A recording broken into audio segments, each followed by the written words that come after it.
Howdy. This is our last week in the Knowing God series. And in this particular week, we're looking at the idea that the Lord is there. With this, what we do is we see the concept of God being with us, God truly being there with us. Now, we can look at this in terms of Emmanuel, God with us. And this is the idea that God has come to be among us as Jesus, specifically taking on human form, walking among us, living a life with us, and then dying and rising again for us, with us. And with this, what we end up seeing is this idea that God is different from a perspective of who he is before that. And so what we see then is oftentimes we can think of God being out there somewhere, someone to kind of access, to reach out to. But in reality, that what we see is that God is the one reaching to us. God is the one connecting with us, making this relationship happen.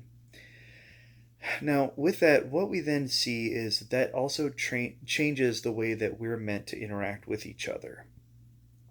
You see, when we see in Revelation the idea of the new kingdom coming down and what it is for God to be among his people, what we see is a city where people are walking to and fro, but without a temple. The thing is that the temple ends up being gone because in 70 AD it's destroyed, it's demolished. But while the temple was seen as this gathering place, this way of worshiping God, God was showing the people that worshiping him, being connected in relationship with him, was not about the place. It wasn't about the gathering. It was about the relationship between himself and us, specifically through Jesus Christ. Now, the reason why that ends up affecting the way that we interact with each other is because our lives are meant to be following suit with Jesus. So the thing is that what we have to do is we have to pause and we have to ask, are we truly being there for one another?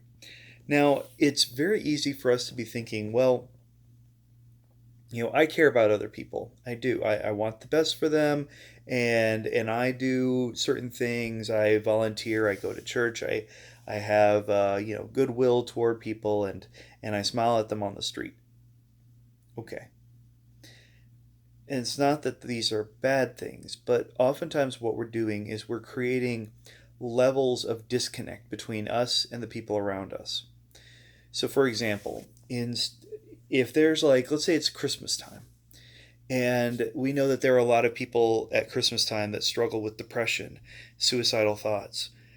But what we do is we want to provide for the local church to have a church event at Christmas time that people get invited to where they have a good feeling and have something to go to. But we don't necessarily talk to the people that are there. We don't necessarily connect with them. We don't ask them to go to dinner. We don't invite them for coffee. We don't check to see how they're doing necessarily. We're just really glad that there's a church event that we can invite them to.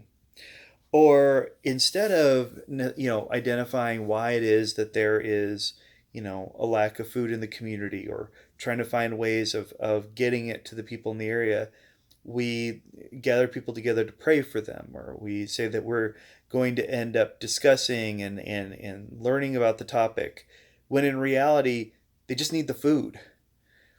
And the thing is that we have created all sorts of different things that we can do that are spiritual, that make us feel like we've done something, when in reality we're trying to keep ourselves from doing the one thing that we're afraid of: being there in their lives.